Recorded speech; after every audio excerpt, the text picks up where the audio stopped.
If reading the books doesn't stop your servitude, what does? If knowing where you come from doesn't change the relationship between you and white people, what does? And the answer to that question is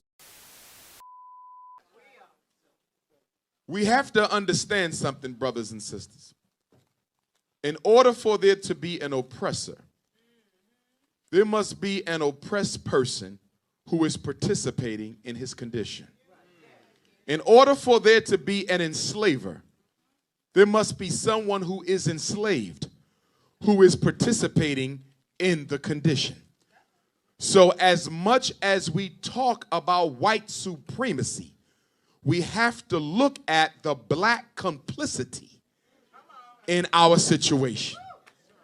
And I'm saying this now because I don't want another 150 years to pass and for us to still be in the same situation because we don't want to look in the mirror and acknowledge that most of us are as white as our oppressors are.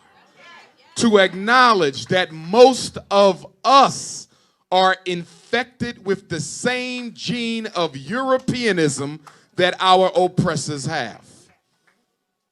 It's one thing. It's one thing. It's one thing for another person to oppress you. But it's something altogether different when you participate in your own oppression because you're too comfortable to do something about what you're going through. Now, brothers and sisters, and I say this respectfully, we have to analyze this movement that we refer to as the conscious community. We got to take a deep look at this because as I look, and I can speak on it, I'm the most requested speaker in the conscious community. I can speak on it. But I'm afraid, though, that we might have walked out of the church and left the Bible behind and walked into consciousness and picked up conscious text, but the hustling spirit of the church came right with us into black consciousness. In other words, I'm wondering whether or not we are just as guilty as a T.D. Jakes. I'm wondering whether or not we're just as guilty as a Creflo Dollar. I'm wondering whether or not the conscious community is actually emulating the exact same people who they claim to despise. I got to say this because as we go into the new year, everything has to be under analysis. I look at how a second ago, a lot of our sisters didn't even feel comfortable enough to demand a seat. There's something wrong when a black woman don't even feel that I'm worthy of sitting down while so many black men sit. And that's not the fault of the brothers necessarily, but there's something going on in the community where we don't really feel like community no more. Brothers and sisters, we always talk about once upon a time we used to look out for each other. We used to talk about once upon a time how the next door neighbor could punish me if I didn't do what I was supposed to do. But once upon a time, we were a community. The problem with once upon a time is that the European, with our support, has engineered a process by which most black people live their lives under a philosophy of radical individualism. I think we practice radical individualism more than the Jew. I think we practice radical individualism more than the Anglo-Saxon. I think we practice radical individualism more than any of the other groups who we claim to hate so much. We talk black, but that's the easy part. We dress black, but that's the easy part. We study black, but that's the easy part. I think some of us have gotten comfortable with the cultural Halloween costumes we wear. I think that some of us think that because I burn my incense and because I wear my shea butter,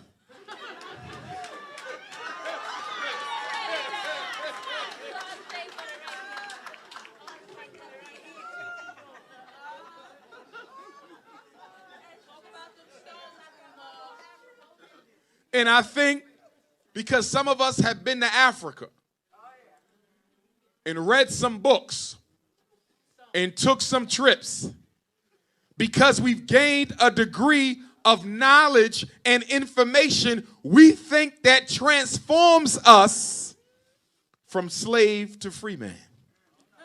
Well, I got news for you, brothers and sisters. Information does not cease to make you a slave. Knowledge of your history alone is not sufficient to replace slavery. I'm a student of 19th century black history.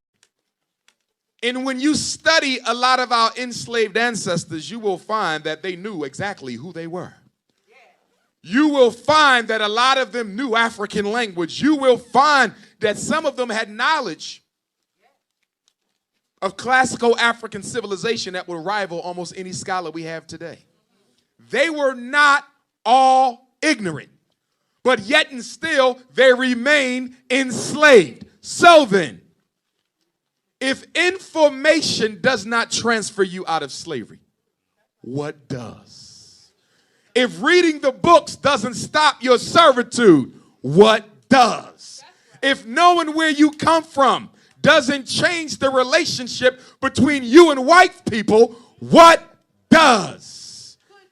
And the answer to that question is power. We suffer what we suffer because we are not organizing and utilizing our power.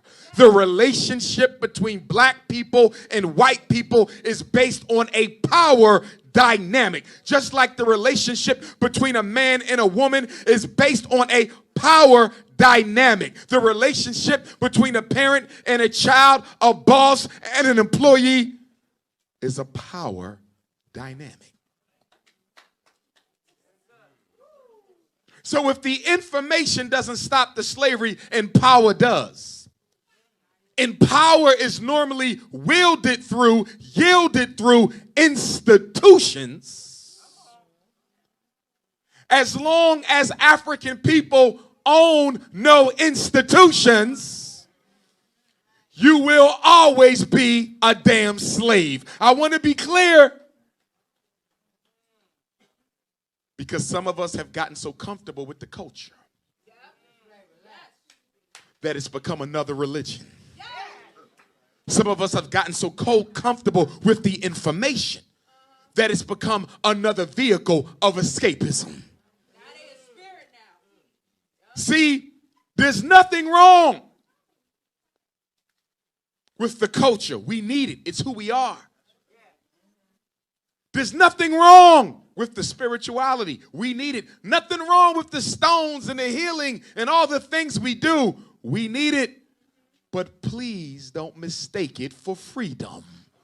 And what I see black people doing is, rather than overcoming white supremacy, we are succumbing to white supremacy by simply making it more comfortable to exist within it.